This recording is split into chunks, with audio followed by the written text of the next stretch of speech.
Student, আজকে আমরা class 10-এর কোষে দেখি 6.1 অর্থাৎ চক্রবৃদ্ধি সুদের 16 থেকে অঙ্কগুলো করাবো। এর আগে আমরা 1 থেকে 15 পর্যন্ত অঙ্কগুলো করিয়েছি। যারা দেখোনি, যদি দেখতে চাও তাহলে ডেসক্রিপশন বক্সে লিঙ্ক দেওয়া আছে, দেখে নিতে পারো। এবং যারা ভিডিওটা ফেসবুক থেকে দেখছো তারা কমেন্ট বক্সে আমার ইউটিউব চ্যানেলের লিঙ্ক দেওয়া আছে, সেখানে গিয়ে তোমরা দেখে নিতে পারো। তো আর কথা না বাড়িয়ে দেখো আমরা অঙ্ক শুরু করছি। 16 নম্বরে বলছে কোনো নির্দিষ্ট পরিমাণ মূলধনের 1 বছরের সরল সুদ 50 টাকা ও 2 বছরের চক্রবৃদ্ধি সুদ 102 টাকা হলে মূলধনের পরিমাণ ও বার্ষিক সুদের হার হিসাব করি। তাহলে এখানে আমাকে মূলধন মানে আসল বলে দেয়নি, তাই তো, পি এর মান বলে দেয়নি। তো এখানে সরল সুদ আমাকে বলে দিয়েছে 50 টাকা এবং চক্রবৃদ্ধি সুদ বলে দিয়েছে 102 টাকা। তো সরল সুদটা বলেছে, তো এখানে আমি পি আমাকে বলেনি, তাই তো। তো সরল সুদ মানে আয়ের মানটা আমাকে বলে দিয়েছে। দেখো কি করে করছি। আমরা জানি কি I equal to PTR by 100। তো আমাকে এখানে ভালো করে দেখো সব বইয়ে, এখানে আমাকে বলে দিয়েছে সরল সুদ কত হবে 50 টাকা, মানে আয়ের মানটা কত বলে দিয়েছে 50 টাকা। তাহলে এখানে আমি কি বসাতে পারি, আয়ের মান 50 ইকুয়াল টু পি এর মান জানি না, তাহলে পি ইন্টু টি এর মান কত, টি বলে দিয়েছে আমাকে 1 বছর, তাহলে 1 ইন্টু আর। আর কত বলেছে, আরও কিন্তু বলে দেয়নি। বার্ষিক সুদের হার এবং মূলধনের পরিমাণটা বের করতে বলেছে, তাহলে আর এর মানও বলে দেয়নি, আর আমি লিখে দিলাম। তাহলে বা এখানে দেখো 50-এর সঙ্গে 100 গুণ হয়, তাই তো। আর এর 50-এর নিচে কিছু নেই, মানে আমি 1 ধরতে পারি, তাহলে 1-এর সঙ্গে ওপরের গুলো গুণ হবে। তো ওপরে পি এর সঙ্গে আর গুণ করলে হবে পিআর, আর পিআর এর সঙ্গে 1 গুণ করলে হবে পিআর। তাহলে পিআর ইকুয়াল টু কত হবে, 50-এর সঙ্গে যদি 100 গুণ করা হয় তাহলে হবে 5000। তো এটাকে আমি 1 নম্বর সমীকরণ দিয়ে লিখলাম। এরপরে দেখো আমার 2 বছরের চক্রবৃদ্ধি সুদ বলে দিয়েছে 102 টাকা। তো চক্রবৃদ্ধি সুদের সূত্র আমরা কি জানি, এটা গেল আমার সরল সুদ, তাই তো। এখানে লিখে দিতে পারো যে সরল সুদ I equal to PTR by 100। এবার চক্রবৃদ্ধি সুদ।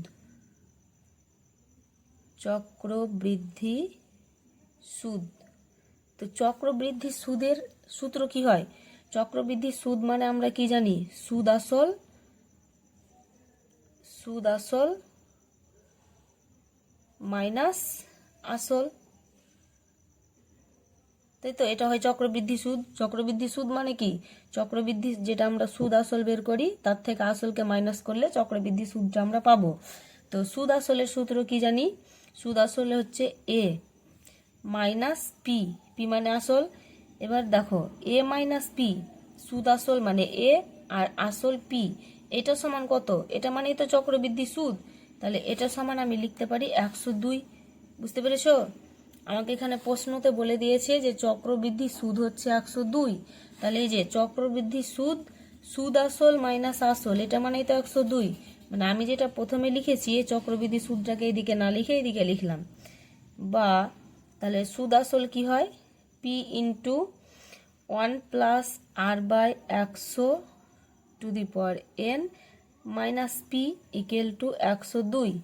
বা পি 1 প্লাস আর এর মান কত জানি না, তাহলে আর by 100 to the power n মানে কত বছর বলেছিল, 2 বছর, minus P equal to 102।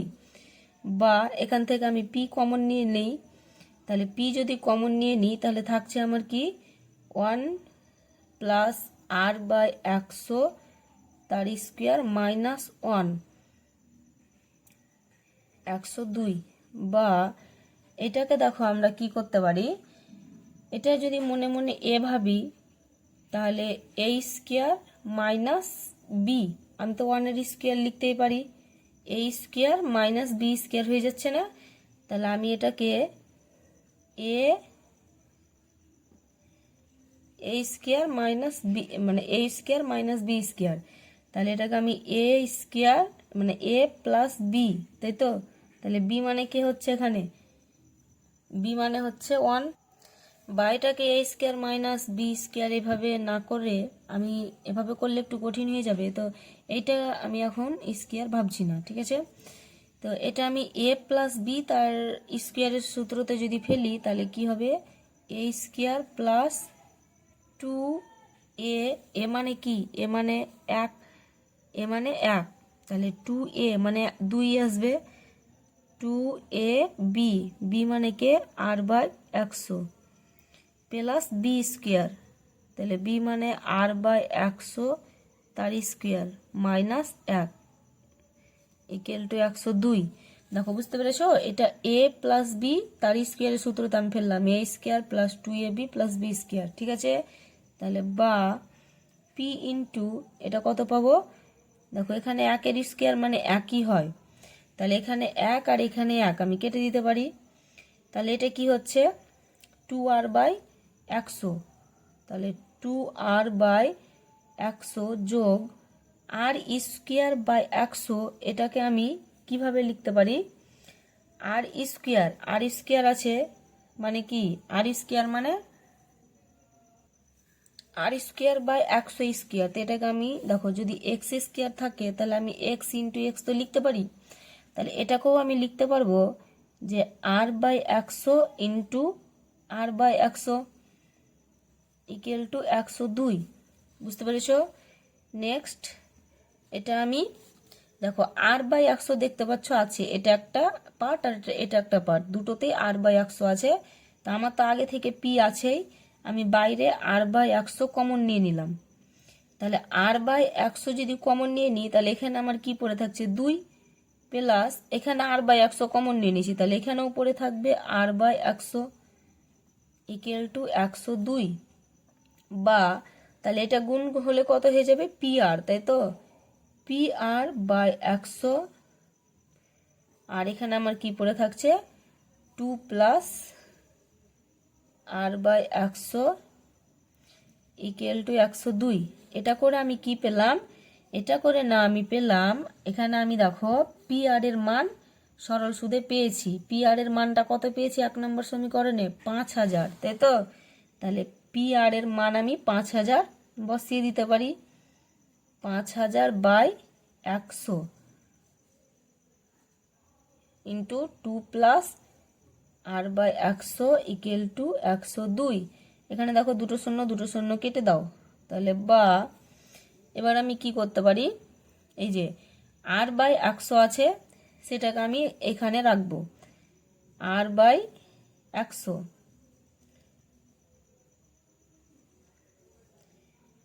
2 plus r/100 এটাকে আমি রাখলাম ইকুয়াল টু, দেখো এটার সঙ্গে তো এটা গুণ হয়ে আছে, যদি এখানে 3x ইকুয়াল টু 5 থাকে তা আমি x সমান কত লিখতে পারি, ওপরে 5 আর নিচে চলে আসে 3, তো 2 প্লাস r/100 এটা আমার এখানে রাখলাম, তাহলে নিচে কে চলে আসবে, নিচে আসবে 50 আর উপরে থাকবে কত 102, বা তাহলে r/100 সমান কত হবে 102/50 মাইনাস 2, তাই তো। এটা যদি আমি সলভ করি তাহলে কত হবে, বা r/100 সমান দেখো 50-এর সঙ্গে 2 আমাকে কি করতে হবে গুণ, তাহলে 50 দুগুণা কত হবে 100, তাহলে এখানে হচ্ছে -100, এখানে যদি একটু শর্ট করে করি তাহলে দেখো কি পাবে, লসাগু হবে কত আমার 50, তাহলে 50-এর সঙ্গে 50 যদি আমি ভাগ করি তাহলে 1 পাবো, 1-এর সঙ্গে যদি উপরে 102 গুণ করি তাহলে 102 পাবো, মাইনাস 50-কে 2 দিয়ে যদি গুণ করি তাহলে 50 দুগুণে 100, 102 থেকে 100 বাদ দিলে কত হবে 2/50, তাই তো। তাহলে আমি এখানে পাবো কত 2/50।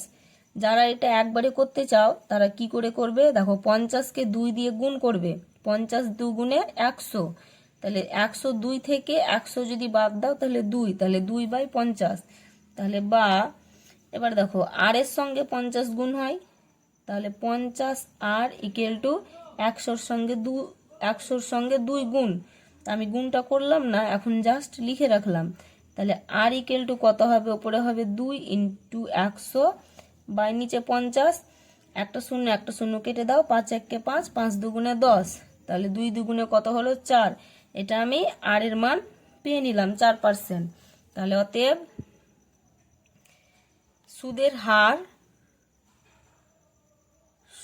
হার 4%। বুঝতে পেরেছ? সুদের হার পেলাম কত? 4%। এবার আমার এখানে আর এর মান বেরিয়ে গেল, সুদের হার। এবার আমার দরকার কি? আসল। তাহলে আমি 1 নম্বর সমীকরণে কি পেয়েছিলাম? 1 নম্বর সমীকরণে দেখো কি পেয়েছি, এই যে পি আর ইকুয়াল টু 5000। তাহলে এখানে যদি আর এর মানটা বসিয়ে দিই তাহলে নিশ্চয়ই পি এর মান পেয়ে নিব। তো এখানে আমি লিখব যে 1 নম্বর সমীকরণে আর এর মান বসিয়ে 1 নম্বর সমীকরণে আর এর মান বসিয়ে পাই। তাহলে পি ইন্টু আর, আর মানে কত? 4 ইকুয়াল টু 5000, বা পি ইকুয়াল টু কত হবে? ওপরে 5000 বাই নিচে 4, 4 একে 4, 4 দিয়ে যদি এটা কাটি 4 একে 4, তাহলে বেঁচে থাকলো 1, দিয়ে হলো 10, তাহলে 4 দুগুণে 8, 2 বেঁচে থাকলো, তাহলে এখানে 2 এলে 20 হবে, 2 শূন্য 20, তাহলে 4 5 20, আর একটা শূন্য পড়ে থাকলো, তাহলে 1250। আমাকে অ্যান্সারটা কি জানতে চেয়েছিল? মূলধনের পরিমাণ ও বার্ষিক সুদের হার কত। অতএব মূলধনের পরিমাণ ও বার্ষিক সুদের হার 1250 টাকা ও 4%। নেক্সট দেখো 17 নম্বরের অঙ্ক কি বলেছে। কোনো মূলধনের 2 বছরের সরল সুদ ও চক্রবৃদ্ধি সুদ যথাক্রমে 8400 টাকা এবং 8652 টাকা হলে মূলধন ও বার্ষিক সুদের হার হিসাব করি। 16 এবং 17 নম্বরের একই রকম অঙ্ক। এখানে আমাকে 2 বছরের সরল সুদ কত বলেছে, দেখো সরল সুদ আগে আছে, তাহলে সরল সুদ হচ্ছে 8400 টাকা এবং চক্রবৃদ্ধি সুদ পরে আছে, তাহলে এটা হচ্ছে 8652 টাকা। মূলধন ও বার্ষিক সুদের হার বের করি। তাহলে একই রকম অঙ্ক আমাকে, আমি তাহলে লিখবো সরল সুদ। সরল সুদের সূত্র কি জানো বলো? সরল সুদ আমরা জানি I equal to PTR by 100। তাহলে আই এর মান কত? সরল সুদের মান কত বলে দিয়েছে? 8400। তাহলে বা 8400 ইকুয়াল টু পি ইন্টু টিটা কত বলেছে, টাইম কত বলেছে? 2।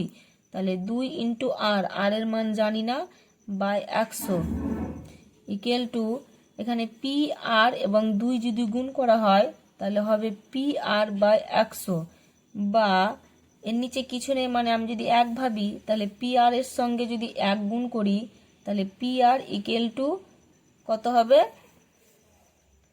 এই 8400-র সঙ্গে এটা এখানে 2 আছে, 2 পি আর, তাহলে 8400-র সঙ্গে আমার 100 গুণ করতে হবে, তাহলে 8400 তার সঙ্গে 2টা শূন্য, তাহলে বা পি আর ইকুয়াল টু কত হবে?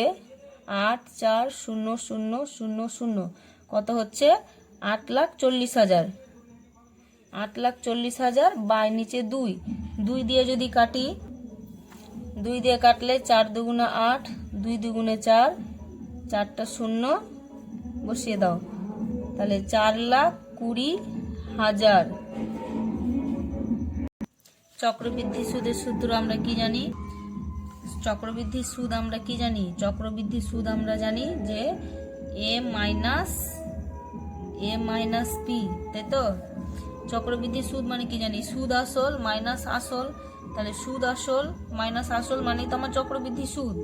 তো চক্রবৃদ্ধি সুদটা আমাকে কত বলেছে দেখো, চক্রবৃদ্ধি সুদ আমাকে এখানে বলে দিয়েছে 8652, তার মানে এ মাইনাস পি সমান সমান আমি 8652 লিখতে পারি, যেহেতু এ মাইনাস পি মানে তো চক্রবৃদ্ধি সুদ, আর চক্রবৃদ্ধি সুদটা আমাকে বলে দিয়েছে, তাহলে বা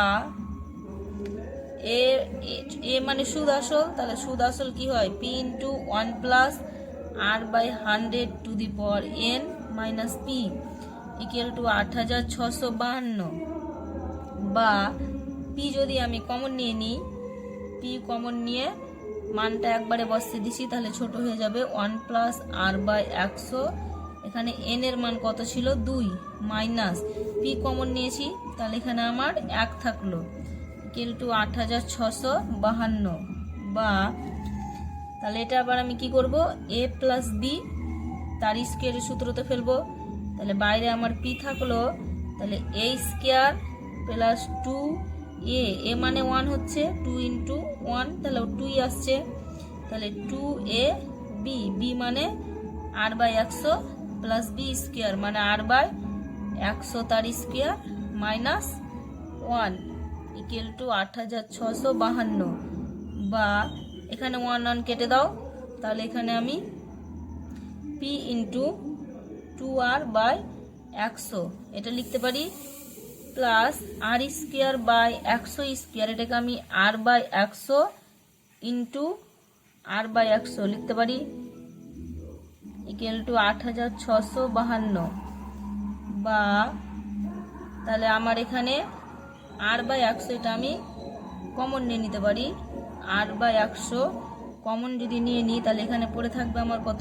2, যেহেতু r/100 কমন নিয়ে নিয়েছি, প্লাস এখানে আর একটা পড়ে থাকবে r/100 ইকুয়াল টু 8652, বা দেখো এখানে আমি পি আর পেয়ে নিয়েছি, তাহলে পি আর মানে কত পেয়েছিলাম আমি 4,20,000, সেই মানটা বসিয়ে দাও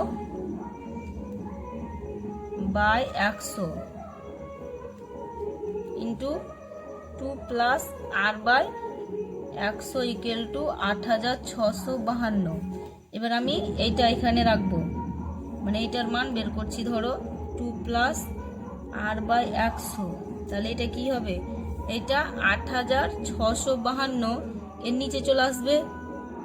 তো তার আগে এখানে দেখো দুটো শূন্য কেটে দাও, তাহলে 8652 বাই নিচে কত চলে আসবে 4200, বা এখানে আমার থাকছে কত r/100 ইকুয়াল টু 8652 বাই 4200, এখানে দেখো প্লাস 2 আছে, তাহলে এখানে চলে এলো -2, বা r/100 ইকুয়াল টু কি হবে, বা 4200 সঙ্গে যদি 2 গুণ করা হয় তাহলে 8400, দেখো 4200 সঙ্গে যদি গুণ করা হয় তাহলে এখানে কত হবে 8400, তো 8652 থেকে 8400 বাদ দিতে হবে, 8652 থেকে 8400 যদি বাদ দিই তাহলে আমার থাকবে কত 252, তাহলে ওপরে 252 বাই নিচে 4200, বা এবার যদি আমি কর্নারে গুণ করি তাহলে 4200 সঙ্গে আর গুণ, তাহলে 4200 আর ইকুয়াল টু এটা 252 সঙ্গে 100 গুণ, তাহলে 252 ইন্টু 100, বা আর ইকুয়াল টু কত হবে 252 ইন্টু 100 বাই নিচে কত হবে 4200, তাহলে এখানে দুটো শূন্য কেটে গেল।